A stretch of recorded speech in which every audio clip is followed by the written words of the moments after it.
ఇవాళ ఎక్కడ కడప, నిన్న చూడండి ఎక్కడ ఇచ్చాపురం, ఎక్కడ శ్రీకాకుళం, ఎక్కడ పాలకొల్లు, ఎక్కడికి వెళ్ళినా పవన్ పవన్ పవన్, ప్రతి ఇంట్లోకి వెళ్ళిపోయాడు పవన్ కళ్యాణ్. అలాంటి పవన్ కళ్యాణ్ని మీరు ఏం ఆపగలరు? చూడండి జనవాణి కార్యక్రమాల ద్వారా ప్రజల్లోకి ఎలా వెళ్ళిపోయాడు. ఆయనకి ఏమన్నా ఆశ ఉందా? ఆయనకి ఏమన్నా ఒక పుచ్చలపల్లి సుందరయ్యలాగా ఆయన చెప్తాడే పద్దాగా, ఒక చెగువీరాలాగా నిస్వార్థంగా కోరిక ఉన్నా కానండి, కోరిక తీరటానికి కుదరాలి. అది భవిష్యత్తులో అవుద్దేమోనండి, భవిష్యత్తులో అవుద్దేమో. అతను కోరుకుంటే నేనే ఇస్తా, 1 సంవత్సరం 2 సంవత్సరాలు అయినా. స్వయంగా చంద్రబాబు గారు చెప్పారు, ఆయనలో మార్పు కనపడుతుంది.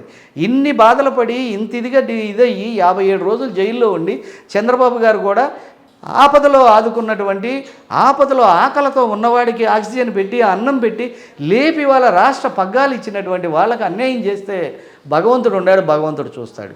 అయితే ఇవాళ పవన్ కళ్యాణ్ సెక్యూరిటీగా కూడా చాలా ప్రాబ్లం ఉందండి.